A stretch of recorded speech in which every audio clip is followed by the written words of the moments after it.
መከላከያ ጣልቃ ይግባ። የታገዱ ጄኔራሎችና የትግራይ ግርግር። ትግራይ ውስጥ ያለው ፖለቲካ ከቀን ወደ ቀን እየተባባሰበት ሄዶም አሁን ከፍተኛ ውጥረት ላይ ደርሷል። በእነ ደብረጽዮን የሚመራው ቡድን አንዳንድ አካባቢዎችን በኃይል መቆጣጠር የጀመረ ሲሆን በአቶ ጌታቸው ረዳ የሚመራ ጊዜ አስተዳደር ደግሞ ይህን ዓመፅ ይመራሉ የተባሉትን የሰራዊት ውስን አዛዦች ከኃላፊነት ማንሳቱን አስታውቋል። ገለልተኛ ነው ሲባል የነበረው የትግራይ ጸጥታ ኃይልም ወደ እነ ደብረጽዮን ቡድን ያደላል ያስባለውን መግለጫውን አውጥቷል።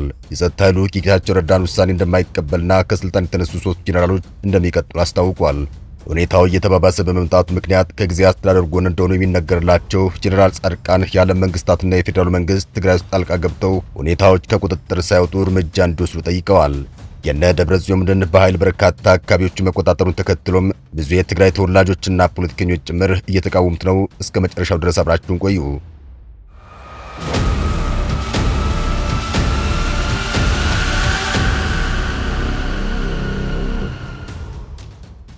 በትግራይ ውስጥ ጦርነቱን ተከትሎ ብዙ ነገር ሊለውጥ እንደሚችል ሲጠበቅ ቆይቷል። ከለውጦቹ መካከል ደግሞ የአስተሳሰብ ለውጥ አንደኛው ነው። ትግራይ ውስጥ ለረጅም ጊዜ ግዥ አስተሳሰብ የነበረው የህወሓት አስተሳሰብ ነበር። ትግራይ ውስጥ ህወሓት ብቸኛ ነበረ። የትግራይ ፖለቲካ፣ ሃይማኖት፣ ትምህርትና ኢኮኖሚ ጭምር በህወሓት ቁጥጥር ስር ነበር። በዚህ ምክንያት ትግራይ ማለት ህወሓት እስከመባል ደርሶ ነበር። ነገር ግን ከ2 ዓመታት ደም አፋሳሽ ጦርነት በኋላ የህወሓት አስተሳሰብና መሪዎች በትግራይ ዘንድ ከፍተኛ ጥያቄ ተነስቶባቸዋል። ሌላ አማራጭ ሐሳብ፣ አማራጭ መንገድ ብቅ ማለት ጀምሯል። በተለይ ወጣቱ ትውልድ ከነበረ የህወሓት አስተሳሰብ በመውጣት ሌላ መንገድ መፈለጉም ከጦርነቱ ማግስት ጀምሮ እየታየ ቆይቷል። ሆኖም ህወሓት ለዘመናት ትግራይ ውስጥ ሌላ አማራጭ ፖለቲካ ሐሳብ እንዳይኖር በመስራቱ ወጣ ያለ ሐሳብን ሲያቀነቅኑ የነበሩት አንዳንዶች ወዲያው ተገለዋል።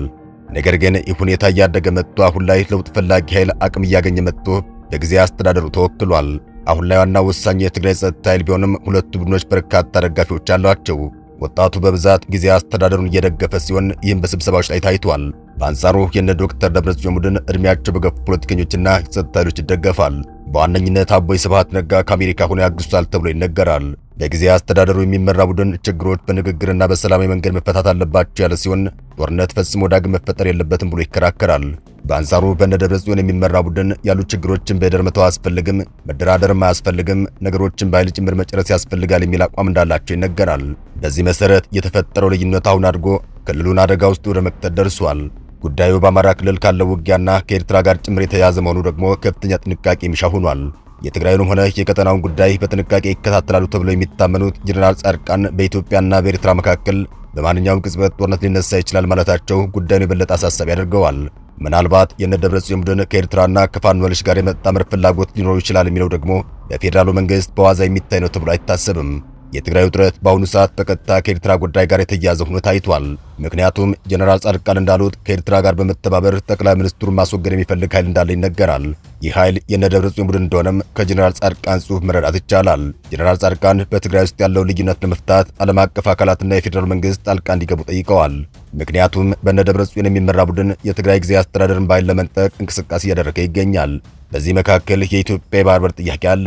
ምክንያቱም የኢትዮጵያ የባህር በር ፍላጎትና ጥያቄም ከኤርትራ ጋር ውጥረት ውስጥ የከተታት ሲሆን የነ ደብረጽዮን ቡድን ከኤርትራ መንግስት ጋር እየተነጋገረ መባሉ ጉዳዩን የበለጠ ትኩረት ውስጥ ከቶታል።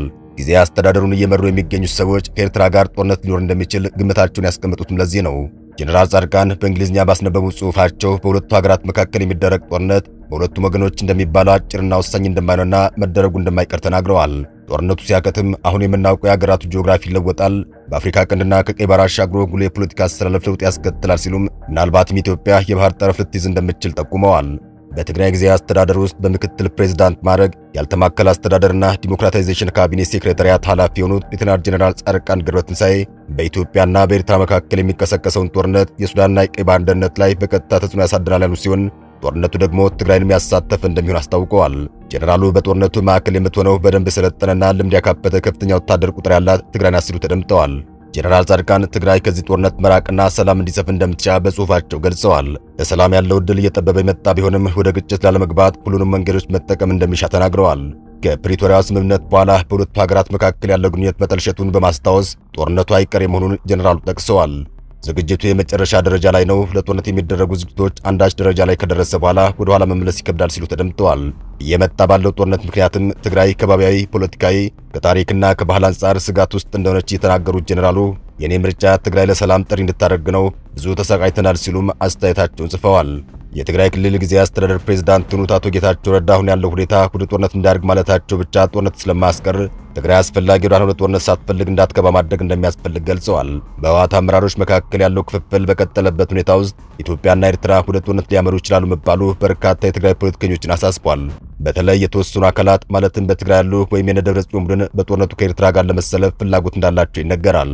ጄኔራል ጻድቃን ይህን የህወሓት ክፍፍል በመጥቀስ ከፕሬዝዳንት ኢሳያስ ጋር በመወገን አብይ አህመድን ከስልጣን ለመገልበጥ የሚፈልጉ አሉ ነው ያሉት። የትግራይ ክልል ጊዜያዊ አስተዳደር ፕሬዝዳንት አቶ ጌታቸው ረዳ በበኩላቸው አሁን ያለው ፍላጎት ግን እገሌ ማለት አልፈልግም፣ ከኤርትራ ጋር የተገናኙ እንዳሉ አውቃለሁ ሲሉ ተናግረዋል።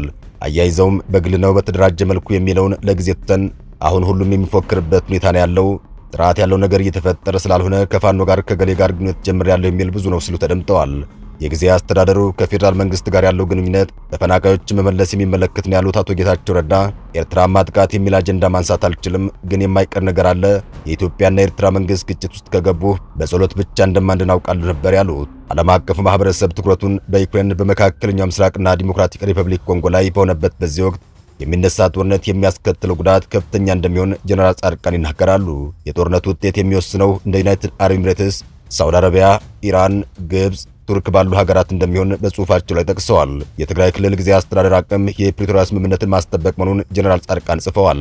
ስምምነቱ አደጋ ውስጥ በመውደቁ የኢትዮጵያ መንግስትና ዓለም አቀፍ ማህበረሰብ ጣልቃ ገብቶ ሌላ አውዳሚ ጦርነት ያስቁም ሲሉ አሳስበዋል። የአዲግራትን አስተዳደር የደብረጽዮን ቡድን በኃይል ለመቆጣጠር እንቅስቃሴ እያደረገ ሲሆን በተቃራኒው ጊዜያዊ አስተዳደሩ 3 ጄኔራሎችን ከስልጣን አስወግዷል። በትናንትናው ዕለት በአቶ ጌታቸው ረዳ ፊርማ የተጻፈ ደብዳቤ ሜጀር ጄኔራል ዮሐንስ ወልደ ጊዮርጊስ፣ ሜጀር ጄኔራል ማሾ በየነና ብርጋዴር ጄኔራል ምግበ ኃይለ ለጊዜው መታገዳቸውን ያስረዳል።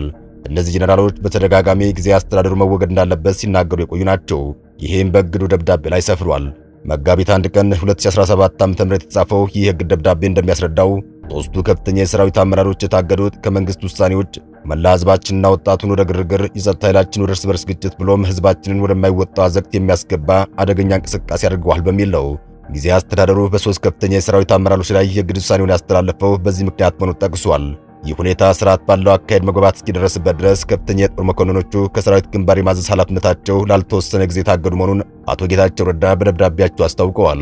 ይሁን እንጂ በጀነራል ታደሰ ወረደ የሚመራው የትግራይ ጸጥታ ኃይሎችን የጌታቸው ረዳን ውሳኔ እንደማይቀበሉ አስታውቋል። እነዚህ 3ቱ የግንባር አዛዦችን ጨምሮ በርካታ ከፍተኛ የሰራዊት አዛዦች ድጋፋቸውን በደብረጽዮን ለሚመራው የህወሓት ቡድን ሲገልጹና በጊዜያዊ አስተዳደሩ ላይ ለውጥ እንዲደረግ ሲጠይቁ ቆይተዋል።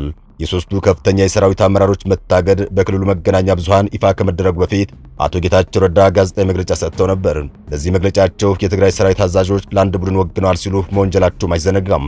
ባለፈው ጥር 15 2017 ዓ.ም በርካታ የትግራይ ሰራዊት ከፍተኛ አመራሮች ስብሰባ ካደረጉ በኋላ በትግራይ ጊዜያዊ አስተዳደር ለውጥ እንዲደረግ በመግለጫቸው ጠይቀው ነበር። የክልሉ ጊዜያዊ አስተዳደር በአዲስ እንዲዋቀር ወስነናል ያሉት የትግራይ ሰራዊት አዛዦች መፈንቅለ መንግስት ታውጇል ሲል የፕሬዝዳንት ጌታቸው ረዳ ጽሕፈት ቤት በወቅቱ መክሰሱ ይታወሳል። አሁን ደብረጽዮን ቡድን ጊዜያዊ አስተዳደሩን በኃይል ለመቆጣጠር እየተንቀሳቀሰ ሲሆን ከኤርትራ ጋር ካለው ውጥረት ጋር ተያይዞ ለግጭት ሰበብ እንዳይሆን ጥንቃቄ ያስፈልጋል እየተባለ ይገኛል። ሰላም ለሀገራችን፣ ሰላም ለሕዝባችን፣ ሰላም ለመላው ምስራቅ አፍሪካ ይሁን። አበቃን።